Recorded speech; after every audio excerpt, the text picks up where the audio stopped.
ఓం సాయిరామ్ సమర్థ సద్గురు సాయినాథ్ మహారాజ్కి జై.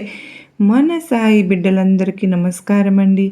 ఎలా ఉన్నారు? ఏం చేస్తున్నారు? మీరందరూ కూడా సుఖంగా, సంతోషంగా, క్షేమంగా, ఆరోగ్యంగా ఎప్పుడు సాయినాథుని ఆశీస్సులు మీ అందరిపైన ఎప్పుడు ఉండాలని మనస్ఫూర్తిగా బాబావారిని వేడుకుంటూ ఈరోజు వీడియోని మొదలు పెడుతూ ఉన్నాను. మరి ఈరోజు సాయినాథుని సందేశంలో ఉన్నటువంటి పరమార్థం ఏమిటో బాబావారు ఈరోజు మనకు ఈ సందేశం ద్వారా ఏమని చెప్పబోతూ ఉన్నారో తెలుసుకుందామండి.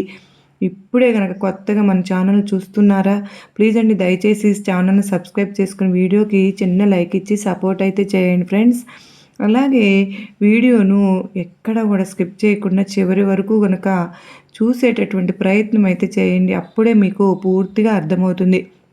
మరి సాయినాథుడు ఏమంటున్నారు అంటే, బిడ్డ, ఈ నెలలో ఫిబ్రవరిలోనే ఈరోజు 19వ తారీఖు తేదీన అక్షరాల కూడా నీకు ఒక కళ నెరవేరబోతుంది. అలాగే నీకు అడిగినటువంటి శుభవార్తను నువ్వు వినేటటువంటి అవకాశాన్ని కల్పించబోతూ ఉన్నాను. కనుకనే మనసు పెట్టి నువ్వు ఈరోజు ఈ సందేశాన్ని కనుక వినగలిగితే నీకు ఏం చెప్తూ ఉన్నాను అనేది పూర్తిగా అర్థమవుతుంది. అలాగే ఈరోజు నేను చెప్పేటటువంటి ప్రతి మాట కూడా నీకు నీకు నువ్వు ప్రవర్తిస్తున్నటువంటి నీ యొక్క ప్రవర్తనకు చాలా పొంతన ఉండబోతుంది. ప్రతిరోజు కూడా ఈరోజు బాబా నాకు ఈ శుభవార్త అందివ్వబోతూ ఉన్నారేమో, లేదంటే నా మనసులో ఉన్నటువంటి మాటను ఏదో ఒక రూపంలో, ఒక సందేశం రూపంలో పలికించబోతూ ఉన్నారేమో, ఈ రోజైనా బాబా నా జీవితంలో వెలుగులను పంచబోతూ ఉన్నారేమో అని ఆశగా ఎదురు చూస్తున్నటువంటి ఓ నా బిడ్డ, నీ మనసు ఎంతగా బాధపడిందో, ఎంత నిరాశ చెంది ఉందో నేను బాగా అర్థం చేసుకున్నాను. చూడమ్మా, నీ మనసు ఎంత బాధగా ఉన్నా, ఇన్ని నిద్రలేనటువంటి రాత్రులు నువ్వు గడిపావో, అలాగే ఒంటరిగా ఆకాశం వైపు, నక్షత్రాల వైపు చూసుకుంటూ నీ మనసులో ఉన్నటువంటి బాధను గురించి నాకు ప్రతిరోజు కూడా కన్నీరు కారుస్తూ, ఒక్కసారైనా నా గురించి పట్టించుకుంటున్నావా? అసలు నువ్వు ఉన్నావా? ఉంటే నాకు ఈ సమస్యలు ఏంటి? నువ్వు ఉన్నప్పటికీ కూడా ఈ సమస్యలు ఎందుకు నన్ను ఈ విధంగా వెంటాడుతూ ఉన్నాయి? ఏమిటి ఇదంతా అని చెప్పి నన్ను పదే పదే అడుగుతూ ప్రశ్నిస్తూ వస్తూ ఉన్నావు.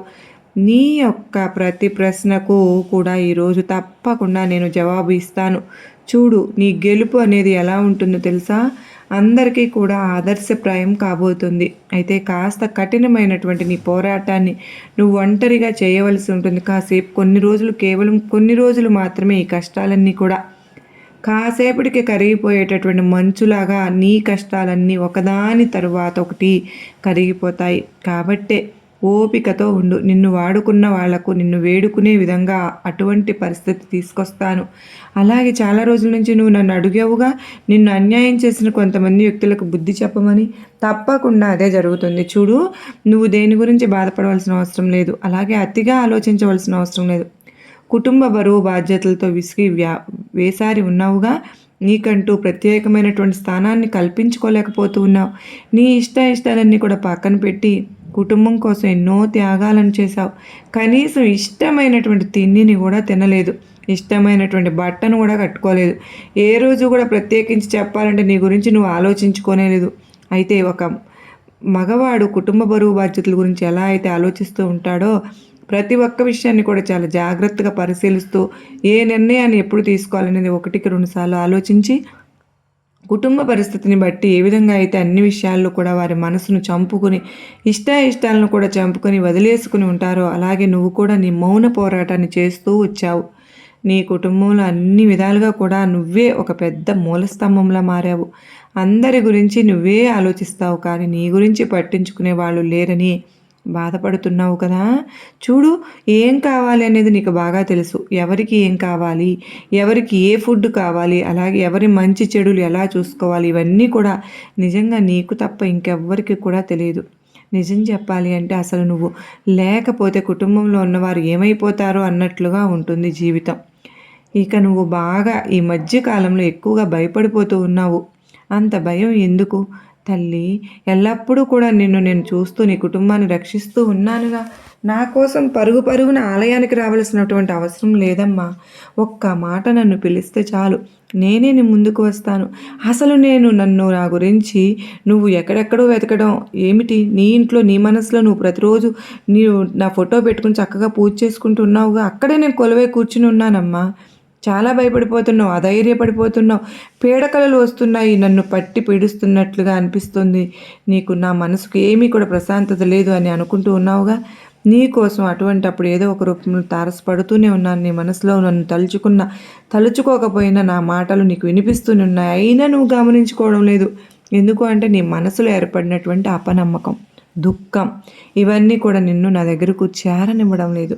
చూడు, వీటిని పక్కన పెట్టి చూడు, మనసును ప్రశాంతంగా ఉంచుకో. ఒక్కసారి నా పేరు, నా యొక్క రూపాన్ని ధ్యానించుకో. తప్పకుండా నీ ముందు ప్రత్యక్షమవుతాను. అంత మాత్రమే కాదు, భగవంతుని యొక్క దయ అంతా కూడా భగవంతుని పైన ఆధారపడి ఉంటుంది అని చెప్పి నువ్వు పదే పదే అంటూ ఉంటావుగా, అదే జరగబోతోంది. చూడు, ప్రాపంచ విషయాల్లో ఎక్కువ మంది కొట్టుముట్టాడుతూ ఉంటున్నారు.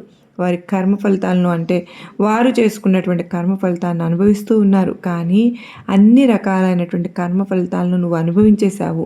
అయితే అన్నీ కూడా నువ్వు అనుభవించావు కనుకనే నీ జీవితంలో మంచి చెడుల గురించి మాత్రం ఎక్కువగా ఆలోచిస్తూ అక్కడే మిగిలిపోయి ఉన్నావు. జీవితంలో ఏదో ఒకటి చేయాలనేది నీ కళ. ఇతరుల బాధను బాగా అర్థం చేసుకునే నీకు నీ బాధను ఎవరు కూడా అర్థం చేసుకోవడం లేదని బాధపడుతూ అనుకుంటున్నావు కూడా. భగవంతుని యొక్క హృదయాన్ని తాకడమే దయగలిగినటువంటి మనసు ఉన్నటువంటి వారికే చెల్లుతుంది. అలాగే నీకు కూడా చెల్లింది. అది నీ గొప్పతనమే. అసలు భగవంతుడు నా పూజలను స్వీకరిస్తున్నాడా లేదా? అసలు భగవంతుడు నన్ను చూస్తున్నాడా? నా కుటుంబాన్ని చూస్తున్నాడా? నేను చేసే పూజలు దక్కాయి అని చెప్పి భగవంతుడు నాకు ఏదైనా సంకేతం ఇస్తున్నాడా అని పదే పదే అడిగావుగా. భగవంతుడు నీ పూజలో, లేదంటే నువ్వు చేసేటటువంటి ఆర్భాటమైనటువంటి నైవేద్యాలలో దొరకడు తల్లి. స్వచ్ఛమైన ప్రేమ ఎక్కడ దొరుకుతుందో అక్కడే నీ బాబా ఉంటాను. అడిగావుగా తల్లి. ఎందుకు అంటే, ఎప్పుడైనా సరే కానీ నాకు ఆ ప్రసాదాలు తృప్తినివ్వవు. నీ మనసు నిండా కూడా ఎటువంటి కల్మషం లేకుండా పదే పదే నా నామస్మరణ చేస్తూ ఉంటావు చూడు. ఉన్నట్లయితే కనుక తప్పకుండా నిన్ను ప్రేమిస్తూనే ఉంటాను, నిన్ను రక్షించుకుంటూనే ఉంటాను. నువ్వు నమ్మినా నమ్మకం లేకపోయినా కూడా నీ బాధలు, నీ కన్నీళ్లు నాకు తెలియనివి కాదు కదా. ఏ విధంగా సరే నన్ను ఉద్ధరించడానికి ఏ విధానాన్ని నువ్వు తప్పకుండా చూస్తే ఆశ్చర్యపోతావు. అది కూడా ఇవాళ రోజున ఎప్పుడు కూడా లేనటువంటి మార్పుని జీవితంలో కలుగుతుంది. అంటే మునుపెన్నడూ జరగనటువంటి పనులు ముందుకు సాగుతాయి. అలాగే రేపటి రోజున అసలు జరగనటువంటి విషయాల్లో, అంటే నీకు అసలు ఎవరైతే నీ బంధం దూరమైందని నువ్వు చెప్పి బాధపడుతున్నావో ఆ బంధం నుంచి అకస్మాత్తుగా ఒక ఫోన్ కాల్ కానీ, లేదంటే ఒక మెసేజ్ రూపంలో కానీ ఊహించని విధంగా వారి ద్వారా నువ్వు రిసీవ్ చేసుకుంటావు. అది కూడా ఒక ఆశ్చర్యకరమైనటువంటి మార్పే అనుకో నీ జీవితంలో. అలాగే ఎవరైతే నీ నుండి పూర్తిగా శాశ్వతంగా ఇక నీతో మాట్లాడరు అనుకున్నటువంటి వ్యక్తులు సైతం నీ గుమ్మం దగ్గర నిల్చొని నీతో మాట్లాడడానికి ప్రయత్నిస్తారు. ఇలా చాలా రకాల విషయాల్లో నీ జీవితంలో రేపటి రోజున మార్పు మొదలవబోతోంది. చాలా రోజులుగా అకస్మాత్తుగా అనుకోనటువంటి పనులన్నీ కూడా నీకు విజయాన్ని ఇస్తాయి. తద్వారా నీకు తెలియనటువంటి నూతన ఉత్సాహం కలుగుతుంది. చూడు, విశ్వాసాన్ని విడిచిపెట్టవద్దు. విశ్వాసం విడిచిపెడితే చుట్టూ కూడా నీకు చీకటి తప్ప మరేది కూడా కనిపించదు. నీ జీవితం మార్చడానికి కొన్ని పరీక్షలు అయితే పెట్టాను. నీకే కాదు, ప్రతి మనిషికి కూడా పరీక్షలు పెడుతూనే ఉంటాను. కానీ ఆ పరీక్షల్లో నిన్ను ఒంటరిగా ఎప్పుడు కూడా నేను విడిచిపెట్టిందే లేదు. అన్ని రకాల కూడా నిన్ను ప్రమాదాల నుంచి, పెద్ద పెద్ద ప్రమాదాల నుంచి కూడా నేను బయటపడేశాను. పెద్ద పెద్ద విషయాల్లో కూడా నీకు బాధ కలగవలసినటువంటి విషయాల్లో కూడా చాలా చిన్న విషయాలుగా మార్చాను. అలాగే నిన్ను బాధకు గురి చేసేవి కూడా పెద్ద పెద్ద విషయాల్లో చిన్న విషయాలుగా మార్చాను. ఆర్థిక పరిస్థితుల్లో ఆదుకున్నాను. ఇలా ప్రతి నిత్యము కూడా నీకు కష్టం వచ్చింది అంటే ఆ కష్టాన్ని నువ్వు పూర్తిగా అనుభవించకుండానే శాశ్వతంగా, అంటే ఒక చిన్న కష్టంలాగా నీ ముందుకు వచ్చి అలా వెళ్ళిపోయేలాగా చేస్తూ ఉన్నాను. నువ్వు దానికే కంగారు పడిపోతే ఎలా చెప్పు? అసలు ఏమీ లేనివారు, చాలా కష్టాల్లో మునిగిపోయి ఉన్నవారు ఈ లోకంలో ఎంతోమంది ఉన్నారు.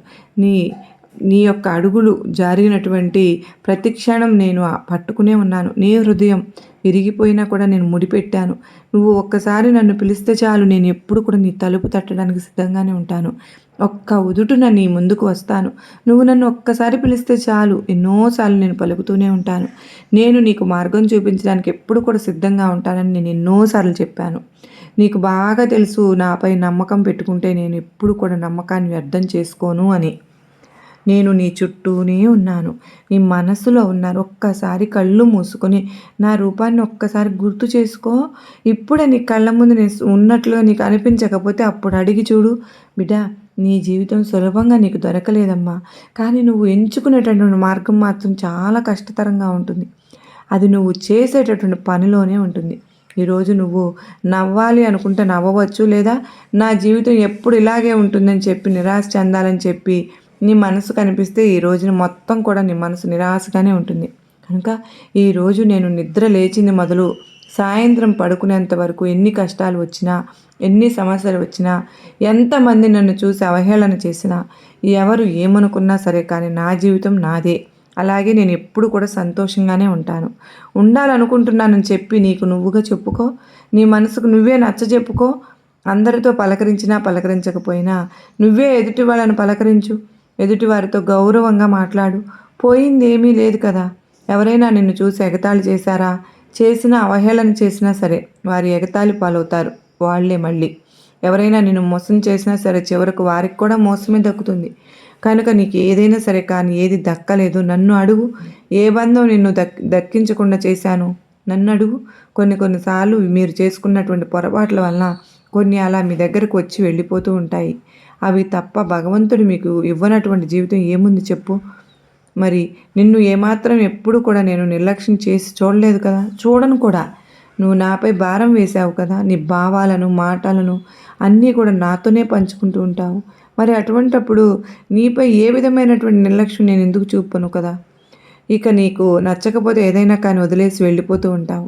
అంటే అది మనిషి అయినా సరే కానీ, వస్త్రాలనైనా సరే కానీ, వస్తువులైనా సరే కానీ, ఇలా ఏదైనా కానీ నీకు నచ్చనటువంటి వాటిని పక్కన పెట్టేస్తావు. అలాగే నీకు నచ్చిన దాన్ని మాత్రమే ఎంచుకుంటావు. అలాగే భగవంతుడు కూడా అలాగే ఉంటాడని చెప్పి ఎప్పుడు అనుకోవద్దు. భగవంతుడికి అందరూ సమానమే. నచ్చిన వారు నచ్చని వారు అంటే ఎవ్వరు ఉండరు. కొంతమంది విలువ లేకుండా ప్రవర్తిస్తారు, జ్ఞానం లేకుండా ప్రవర్తిస్తారు, అన్నీ కూడా మర్చిపోతూ ఉంటారు. అంటే కొంతమంది భగవంతుడి యొక్క ఆసరా పొంది, భగవంతుని యొక్క సహకారం పొంది కూడా కొన్ని విషయాల్లో భగవంతుని దగ్గరకు వచ్చేసరికి ఏముందులే అని చెప్పి పక్కన పెట్టేస్తారు. ముందు ఇవ్వవలసినటువంటి ప్రాముఖ్యతను భగవంతునికి ఇవ్వరు. కానీ కష్టాల్లో ఉన్నప్పుడు మాత్రం అంతో ఇంతో ముందుగా వచ్చేది భగవంతునికే ప్రాధాన్యత. అదే సుఖంలో ఉన్నప్పుడు మనిషి ఎందుకు భగవంతుని మర్చిపోతాడో అసలు అర్థం కాదు. అంటే మానవ నైజమే అంతే అనుకోవాలా, లేదంటే మీ ప్రవర్తన ఆ విధమైనటువంటి ధోరణికి తీసుకువెళ్తుందా అనుకోవాలో ఏమాత్రం తెలియడం లేదు. మీ మనసులో ఏమున్నప్పటికీ కూడా భగవంతునికి మాత్రం అది అలా చేరిపోతుంది. ఇక మీకు సంతోషం ఉంటే ఒక బాధలా ఉంటే ఒకలాగా ఎప్పుడు ఉండవద్దు. మీ జీవితాన్ని ఎప్పుడు కూడా సమానంగా స్వీకరించేవారే భగవంతుని చూడగలుగుతారు. నీ ఆలోచనలన్నీ కూడా రూపుమాపుతాను, అన్ని రకాలు కూడా నిన్ను కాపాడుకుంటూ వచ్చాను. మరి నువ్వు అడిగినటువంటి కోరిక నెరవేర్చుకుంటా ఉంటానా చెప్పు. ఈ ప్రాపంచికమైనటువంటి విషయాల్లో కోరినటువంటి కోరికలు తీర్చలేదని చెప్పి కాకుండా ఏది కావాలో దానికి మాత్రమే భగవంతుడు నా జవాబు. అలాగే నాకు ఇవ్వవలసినటువంటి వస్తువులు కానీ, లేదంటే నాకు కావలసినటువంటి అవసరాలకు సరిపడా ధనం కానీ ఇస్తే చాలు. అలాగే సంపూర్ణమైనటువంటి ఆరోగ్యం ఇస్తే చాలు. నా బంధాలను నాకు చాలా చాలా చక్కగా, అంటే ఎటువంటి గొడవలు లేకుండా సంతోషంగా నాతో ఉండేలాగా చేస్తే చాలు. ఇటువంటివి కోరుకోండి. అలాగే నలుగురు సంతోషంగా ఉండాలని కోరుకోండి. మీ సంతోషం భగవంతుడే చూసుకుంటాడు. ఈ విధంగా నీ జీవితంలో ఎప్పుడు కూడా ఎటువంటి ఆలోచనలు లేకుండా సంతోషంగా నీ జీవితాన్ని ప్రశాంతంగా గడుపు. ఇంతకన్నా కూడా జీవితంలో ఎవరికైనా ఇంకా ఏం కావాలి చెప్పు. నీ గురించి నువ్వు ఆలోచించుకోవద్దు. నీ గురించి నేను మాత్రమే ఆలోచిస్తాను. మనిషి ఓడిపోవడానికి అనేక కారణాలు ఉంటాయేమో కానీ మనిషి గెలవడానికి మాత్రం ఒకే ఒక కారణం ఉంటుంది. అదే శ్రమించడం. కష్టాన్ని నమ్ముకున్నవాడు ఇప్పటికీ కూడా విజయం సాధిస్తాడు. మెట్లు చూస్తూ నిలబడిపోతే మేడ ఎక్కలేము కదా. ప్రణాళికలు చేస్తూ ఉండిపోతే విజయం కూడా సాధించలేము. కనుక ఈరోజే అడుగు ముందుకు వేసి నీ కార్యాచరణను మొదలుపెట్టు. నిర్ణయం తీసుకున్న తర్వాత దారి ఎలా ఉన్నా సరే కానీ గమ్యం చేరాలి అని చెప్పి మాత్రం అనుకో. తప్పకుండా నీకు ఎటువంటి అడ్డంకులు లేకుండా మూసుకున్నటువంటి ద్వారాలు కూడా తెరుచుకునేలాగా నేను చేస్తాను. రేపటి రోజున నా యొక్క సహాయం అనేది నీకు అపూర్వంగా అందేలాగా చేస్తాను. నీకు ఏదైనా సరే జరిగితే నీ ఆస్తిని పంచుకోవడానికి బంధువులు వస్తారేమో కానీ నీ బాధ్యతలను పంచుకోవడానికి మాత్రం ఎవ్వరూ రారు. అవునా కాదా? కనుకనే ఉన్నప్పుడే నీ బాధ్యతలన్నీ కూడా సక్రమంగా నెరవేర్చేటటువంటి నీవు లేనప్పుడు కూడా నీ గురించి, నీ బిడ్డల గురించి ఎవరు పట్టించుకుంటారు అనేది ఆలోచించుకో. ఈ రోజున నువ్వు సాధించినటువంటి విజయం మామూలు విజయం అవ్వకూడదు. నలుగురికి ఆదర్శం ఉండేటట్లు నలుగురు నిన్ను మెచ్చుకునేలాగా ఉండాలి. నీ ఆరోగ్యం కోసం నువ్వు జాగ్రత్తలు తీసుకో. అలాగే నీ కుటుంబం కోసం, వారి భవిష్యత్తు కోసం నువ్వు భరోసాగా ఉండు. ఆలస్యం చేయవద్దు. ఇప్పటికే చాలా సమయాన్ని ఆలోచనలతో గడిపేస్తూ ఉన్నావు. ఆలోచనలన్నీ కూడా పక్కన పెట్టు.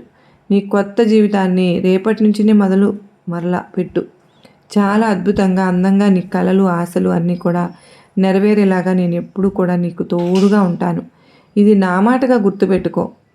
విన్నారు కదా? ఈరోజు చక్కని సందేశాన్ని సాయినాథుడు వినిపించారు. మరి ఈ సందేశం మనందరికీ కూడా నచ్చింది, గొప్ప నమ్మకాన్ని, ధైర్యాన్ని కలిగించిందని నచ్చింది అనుకున్న వాళ్ళు తప్పకుండా మరికొంతమందికి షేర్ చేయండి. మరి కొంతమందికి షేర్ చేసిన తర్వాత హైప్ అనే బటన్ వస్తుందండి. మీరు కనుక దాన్ని క్లిక్ చేస్తే మరికొంతమంది సాయి బిడ్డలకు షేర్ అవుతుంది, పాయింట్స్ అనేవి యాడ్ అవుతాయి. మరి మీ అందరూ కూడా నాకు సపోర్ట్గా నిలబడతారని ఆశిస్తూ, సర్వే జన సుఖినో భవంతు, లోకా సమస్త సుఖినో భవంతు.